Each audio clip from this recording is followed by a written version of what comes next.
दोस्तों हम फिर से लेकर आ चुके हैं आप लोगों के लिए शाम की सभी ताजा और बड़ी खबरें। फटाफट अंदाज में एक एक कर बताएंगे आपको आज देश और दुनिया से क्या बड़ी खबरें निकलकर सामने आ रही हैं।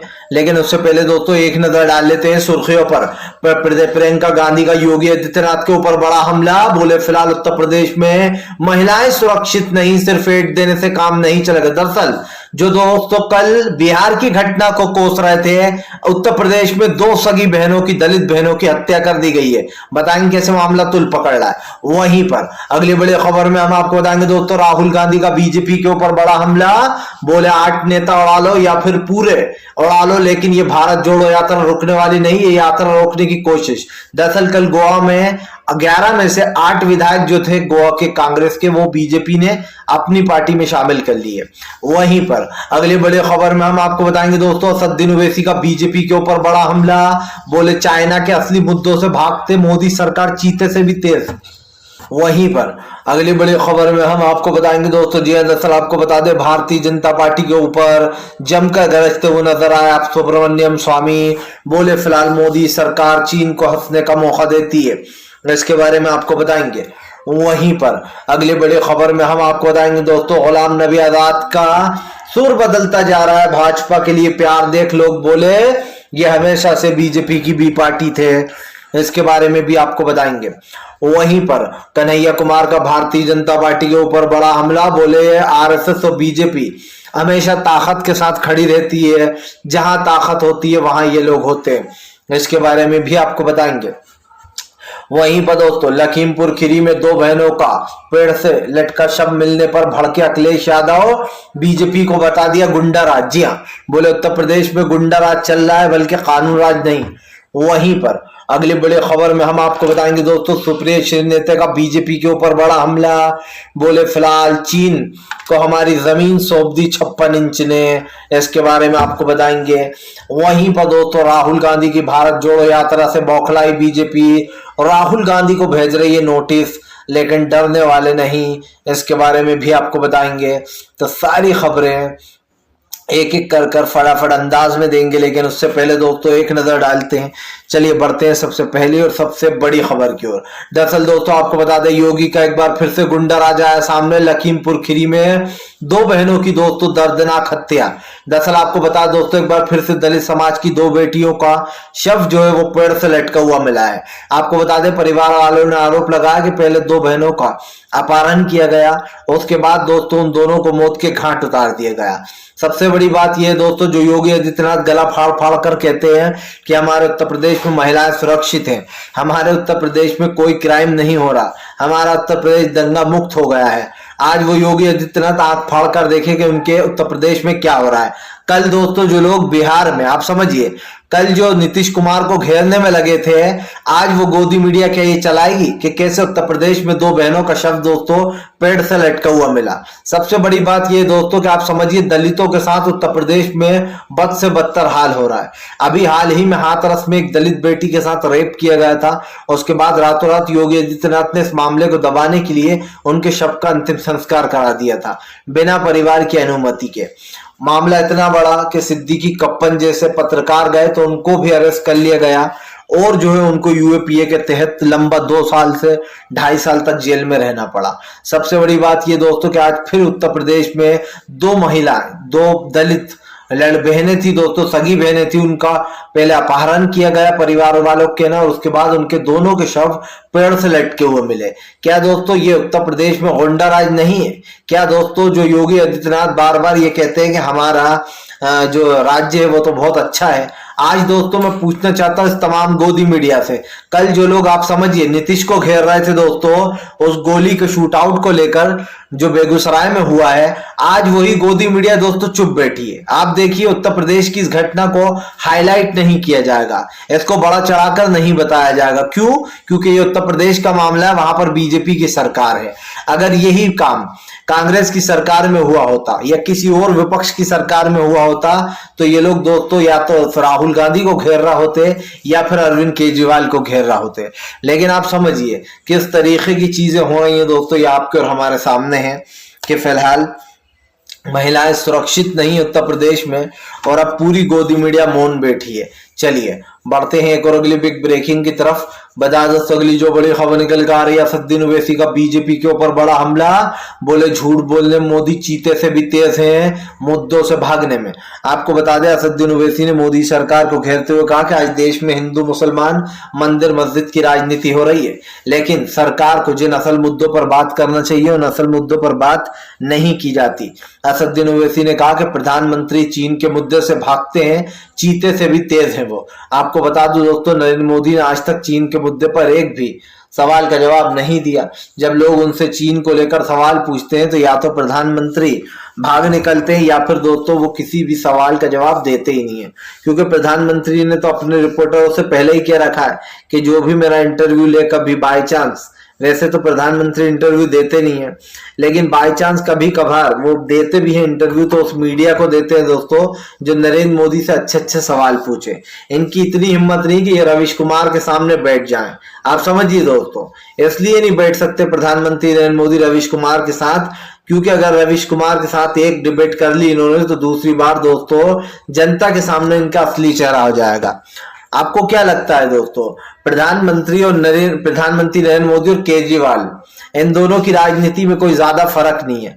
हालांकि केजरीवाल अच्छा काम कर रहे हैं लेकिन राजनीति दोस्तों दोनों की एक जैसी है, भले ही मंशा अलग हो। आप देखिए केजरीवाल हर मुद्दे से भागते हैं।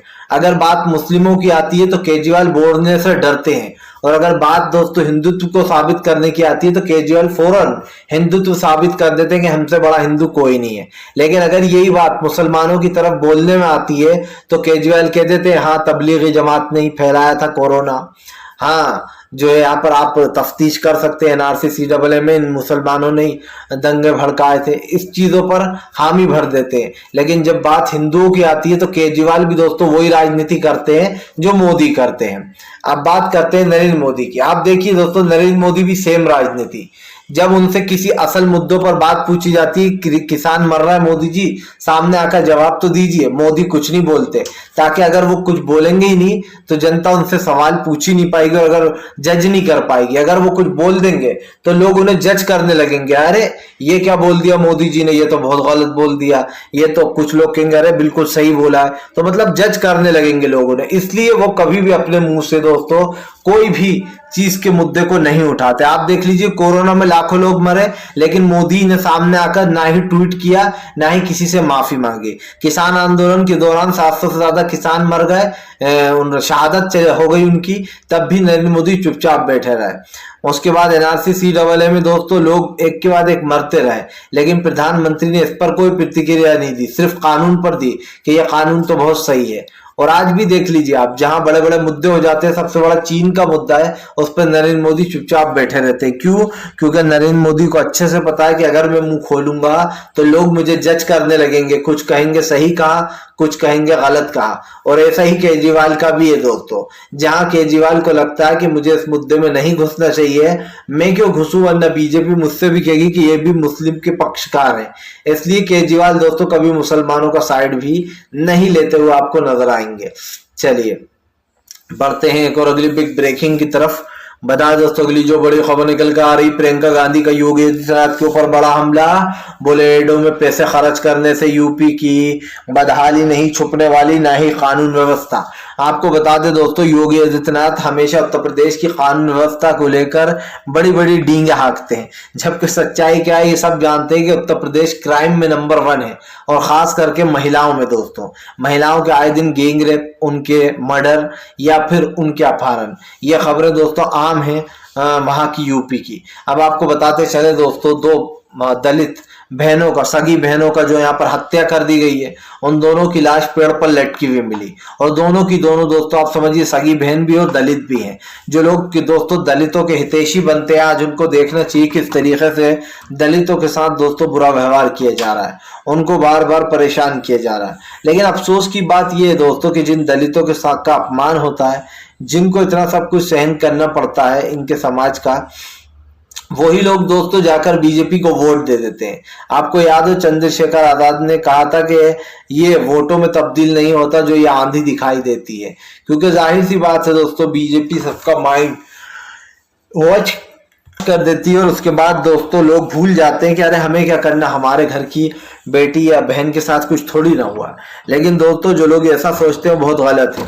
आप भी उसी उत्तर प्रदेश में रहते हैं, आज किसी और की बहन बेटी के साथ हुआ, कल आपकी बहन बेटी के साथ ना हो, ऊपर वाला करे, आपको उससे पहले ही सतर्क रहना चाहिए। और इस तरीके की चीजों को दोस्तों बढ़ावा देती कौन है? बीजेपी। आप देख लीजिए, रेपिस्टों को बचाने में भी बीजेपी सबसे आगे। बीजेपी के अगर नेताओं की एक लिस्ट निकाली जाए तो दोस्तों ऐसे 99% नेता ऐसे निकलेंगे जिनके ऊपर दोस्तों मी टू मूवमेंट के केस चल रहे हैं। जी हाँ, लड़कियों को छेड़ने के, रेप के और भी कई ऐसे केस जो कि बीजेपी के नेता जिसमें लीन है। सबसे बड़ी बात यह है कि आज देश में दोस्तों सांप्रदायिकता और नफरत की जो एक लहर चली है उसकी जिम्मेदार भारतीय जनता पार्टी है।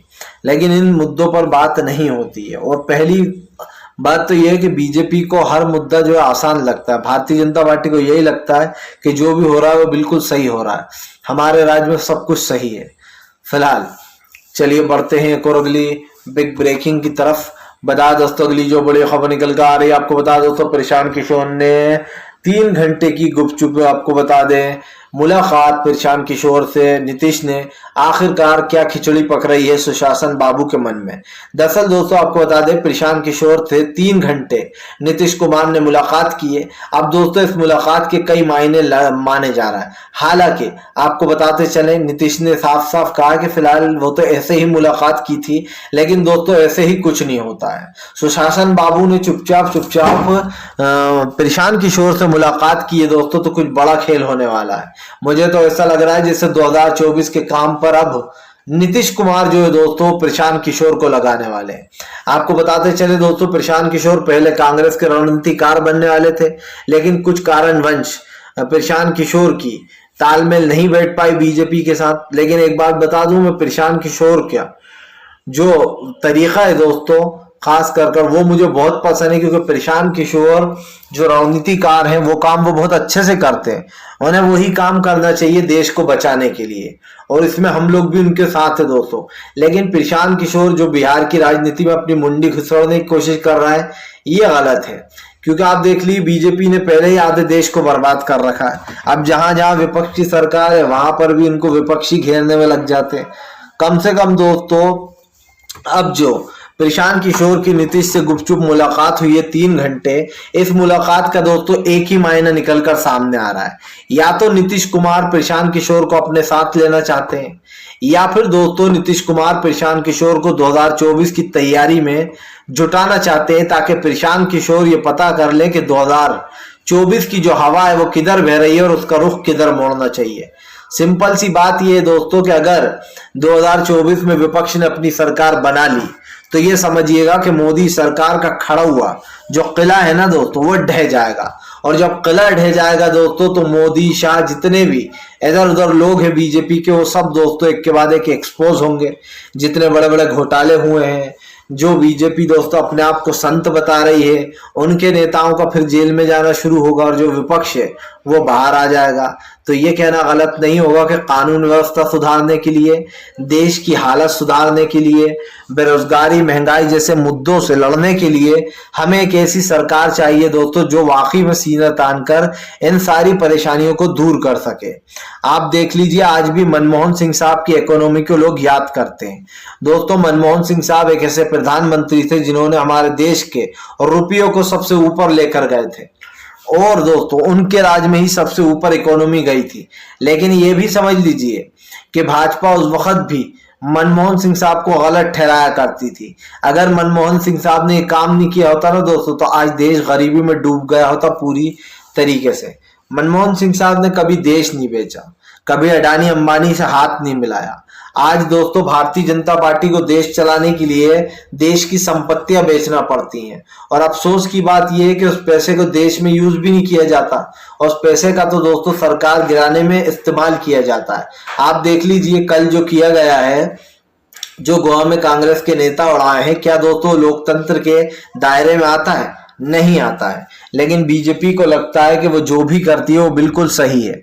और मैंने पहले भी कहा है दोस्तों, फिर कहूंगा, भारतीय जनता पार्टी पूरी तरीके से बौखला चुकी है। उसकी बौखलाहट इस कदर बढ़ गई है कि वो विपक्ष को घेरने में लगी रहती है। लेकिन कुछ दिन बाद दोस्तों बीजेपी जो है सत्ता से बाहर होगी, और जब सत्ता से बाहर होगी तो आपको देखने को मिलेगा कि इनको लोकतंत्र याद आ जाएगा। अचानक से इनको लोकतंत्र याद आएगा और फिर ये कहेंगे कि अब तो भैया लोकतंत्र की हत्या हो रही है, हमारे ऊपर छापे पड़ना है।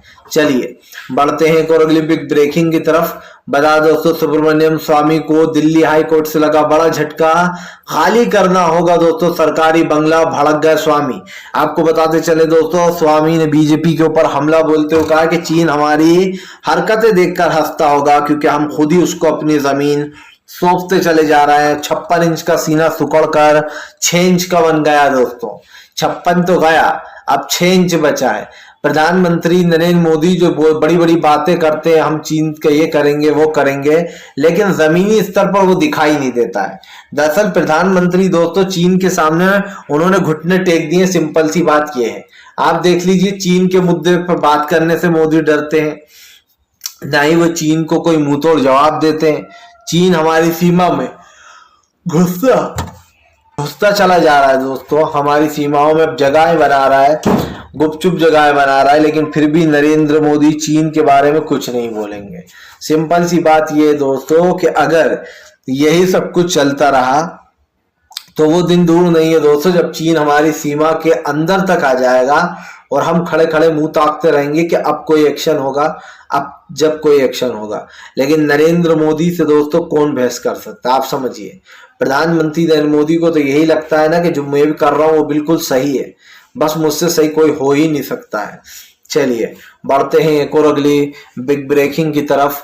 बता दोस्तों, अगली जो बड़ी खबर निकल कर आ रही है, आपको बता दें केशव प्रसाद मौर्य को फिर मिला सीएम बनने का ऑफर। सपा विधायक ने कहा फिलहाल भाजपा छोड़ो, यहां आ जाओ, 100 विधायक लेकर डायरेक्ट सीएम बना देंगे, कोई परेशानी नहीं। आपको बताते चले दोस्तों, इन दिनों केशव प्रसाद मौर्य को एक के बाद एक सपा से ऑफर मिल रहा है सीएम पद के, लेकिन केशव प्रसाद मौर्य दोस्तों बगावत कभी भी कर सकते हैं बीजेपी से। इसलिए कर सकते हैं क्योंकि मैं आपको बता दूं, केशव प्रसाद मौर्य और योगी आदित्यनाथ में दोस्तों बिल्कुल नहीं बनती है। आपको याद हो कि योगी आदित्यनाथ ही वो इंसान है जिन्होंने कई बार केशव प्रसाद मौर्य के ठिकाने और घर पर बार बार छापे पड़वाए, और छापे पड़वाने के बावजूद भी दोस्तों केशव प्रसाद मौर्य बीजेपी के साथ जुड़े हुए हैं। हालांकि केशव प्रसाद मौर्य चुनाव हार चुके थे, लेकिन उसके बाद भी बीजेपी ने उनको डिप्टी सीएम फिर से बना दिया। लेकिन आपको बता दें कि पार्टी के अंदर अंदरूनी कला चल रही है, कई लोग योगी आदित्यनाथ से नाराज हैं, उनकी पार्टी को छोड़ना चाहते हैं, और ऐसे में दोस्तों सपा ने नजरें गड़ा कर रखी हुई है। सीधा सा मामला दिखाई दे रहा है कि सपा जानबूझकर ये ऑफर दे रही है ताकि केशव प्रसाद मौर्य बगावत कर दे दोस्तों, और बिहार की तरह बीजेपी के साथ उत्तर प्रदेश में भी खेला हो जाए, और 2 बड़े राज्य बेसिकली बीजेपी के हाथ से निकल जाएंगे। चलिए बढ़ते हैं एक और अगली बिग ब्रेकिंग की तरफ। बता दोस्तों, अगली जो बड़ी खबर निकल कर आ रही है, आपको बता दें कन्हैया कुमार का बीजेपी के ऊपर बड़ा हमला। बोले 9 विधायक ले लो या पूरे 11 ले लो, भारत जोड़ो यात्रा रुकने वाली नहीं। राहुल ने भी बोला भाजपा पर हमला। आपको बता दें दोस्तों, कल गोवा में कांग्रेस के 11 में से 8 जो विधायक है वो बीजेपी ने अपनी पार्टी में शामिल कर लिए एमएलए। अब ऐसे में दोस्तों 8 एमएलए जब बीजेपी में शामिल हो गए तो राहुल गांधी ने जमकर भड़ास निकाली। राहुल ने कहा कि ये सिर्फ यात्रा रोकने की कोशिश है, 8 कर ले लें या फिर पूरे 11 ही ले लें, रुकने वाले नहीं है। भारत जोड़ो यात्रा अपने अंतिम समय पर ही खत्म होगी। दरअसल दोस्तों बीजेपी को बर्दाश्त नहीं हो रही राहुल गांधी भारत जोड़ो यात्रा। कभी ये लोग राहुल के ऊपर इल्जाम लगा रहे हैं कि राहुल बच्चों का यूज कर रहे हैं। दरअसल दोस्तों जब राहुल गांधी यात्रा कर रहे हैं तो उनके पास कई बच्चे आते हैं, उनसे मिलते हैं और इसी यात्रा के दौरान उनके साथ फोटो खिंचवा लेते हैं। लेकिन दोस्तों नरेंद्र मोदी को बर्दाश्त नहीं हो रहा है, उन्हें दिखाई दे रहा है कि अरे राहुल तो बच्चों में भी फेमस हो रहा है, कल को उनके माँ बाप यही सोचेंगे कि हम तो कांग्रेस को वोट देते हैं। और प्रधानमंत्री ने राहुल गांधी को नोटिस भिजवा दिया कि वो बच्चों का यूज कर रहे हैं अपने प्रचार में, जबकि दोस्तों ऐसा कुछ नहीं है। लेकिन भाजपा बौखला चुकी है। फिलहाल वीडियो अच्छा लगे तो लाइक करें, चैनल पर पहली बार आए